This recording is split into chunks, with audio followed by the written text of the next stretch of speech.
I would like to thank the Asia Pacific Leadership Program for giving me the opportunity to do this activity.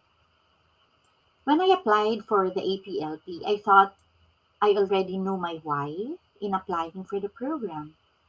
But planning for success, this activity made me ask deeper questions like, what do I want to become? What should I be able to do?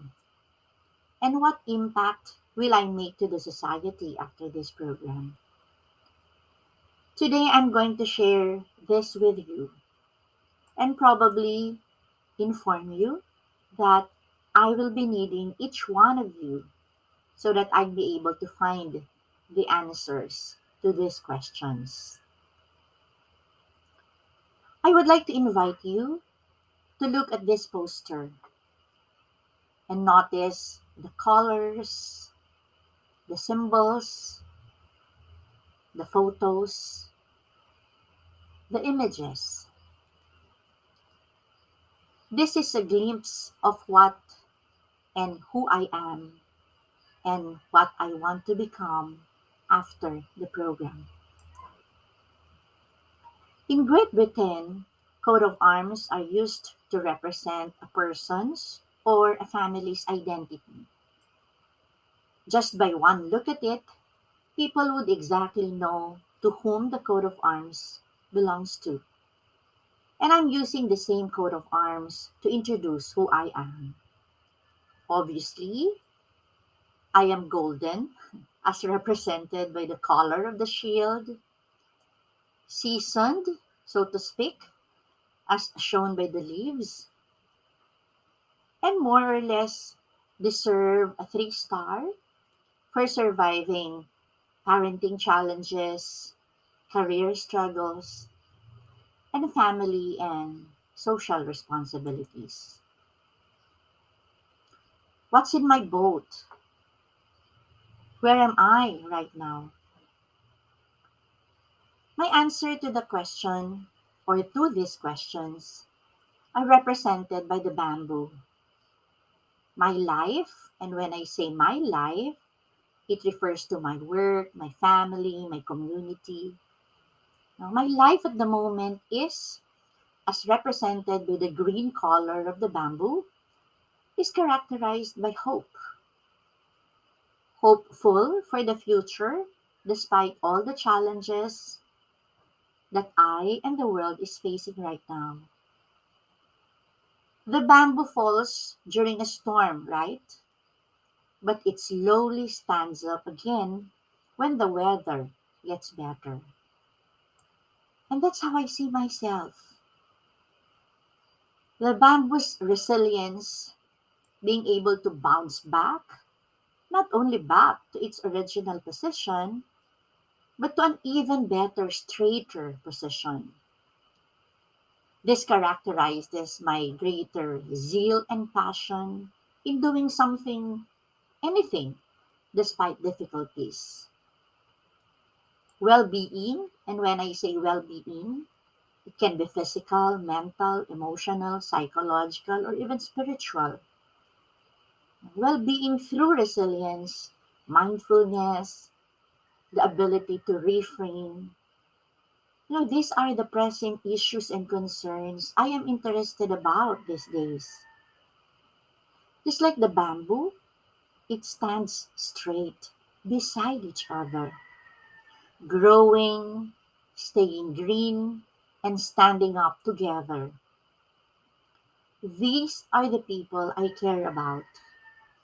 People who have stood by me despite adversities. My family, especially my children, my friends, co-workers, colleagues, students, and the people I come across every day of my life. The very people I draw my happiness from. I have mentioned that I am hopeful, passionate, resilient, and I have a certain degree of optimism, the ability to see what is life giving and inspiring in the midst of uncertain, difficult, and challenging situations. Where am I sailing? Definitely I, a year from now, that's May 2023, I see myself working towards achieving my goal. I imagine myself leading my college, the National Teacher Training Center for the Health Professions, as one of the administrators, teaching and sharing the things I learned from the program to my students, both for the master's and for the doctorate programs, and continuing my collaboration, either in the area of education, research, or service learning, and partnership with the other members of G20. Moving farther, 5 to 10 years from now, I will be retired by then. Because in the Philippines, we have compulsory retirement in the government at the age of 65. But I am telling you, my mind won't be retired yet. Because aside from teaching, I will be working towards my end goal. And that is to continue in the development, be it formal in the academe or informal, that is by having my own advocacy group, no, the development of women leaders in the health professions education, not only in the Philippines, but in the Asia Pacific region. Allow me to give a short backgrounder about the context of women leadership in the health sciences and in the field of health professions education. According to a survey in 2014, 80% of hospital and clinic employees are women, but only 43% of healthcare executives are women. The Association of American Medical Colleges also says that 38% of full-time faculty members in medical schools are women, but only 5% of the 38% are full professors.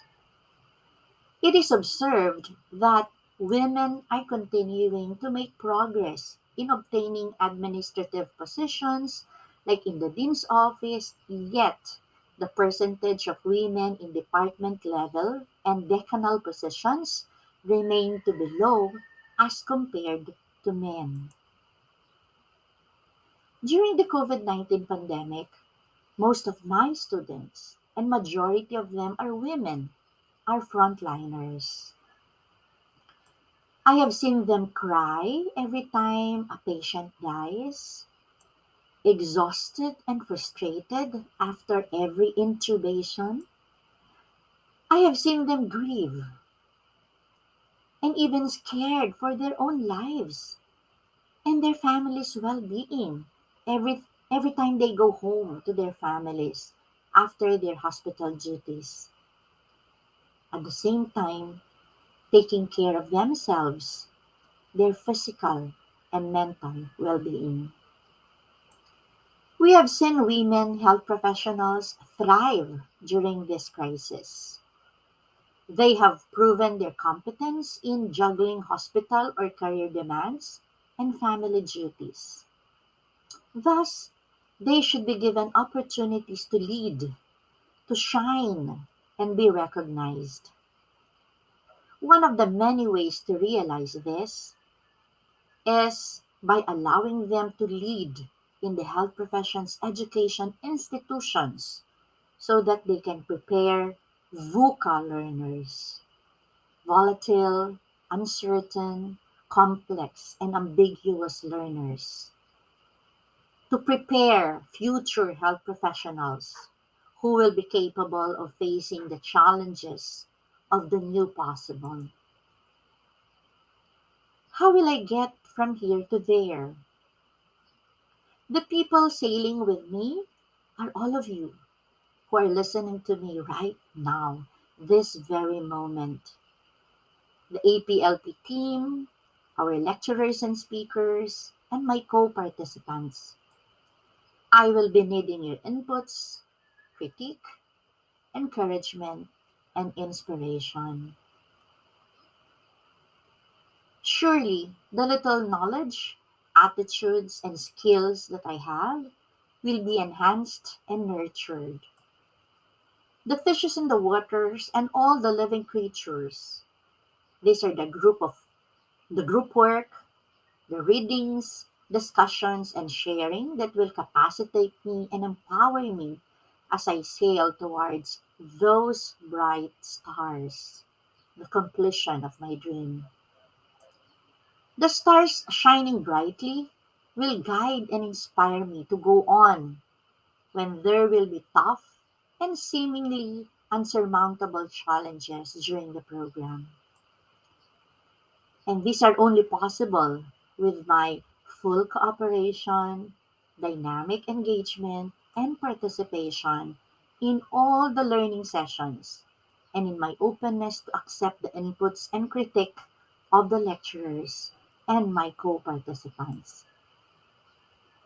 I know I've got a lot of things to learn, to relearn, and unlearn.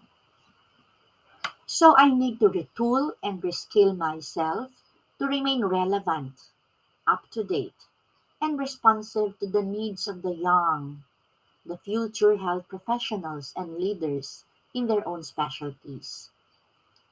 So a shift. I need a shift from giving and facilitating learning to receiving and learning from the experts, from all the lecturers, and from my fellow participants. I need a shift from inspiring and uplifting others to being inspired and uplifted by everyone in the program. To be honest, I consider the APLP as a breather. Breather from what I have been doing in the virtual classroom as a teacher and in the virtual office as a college secretary for the past 2.5 years. It's time to recharge so that when I go back, I have something fresh to bring to my students. During the pandemic, I realized the value of well being, especially among us leaders. For how can we lead when we are anxious, when we are scared, and we are not in a focus? So during the APLP, I recognize the need for me to be physiologically and psychologically in shape. That's why I look forward to a balanced schedule for study, for rest, for sleep, for recreation, exercise, for eating, and for coffeeing. And of course, doing my homework. This is my plan for success.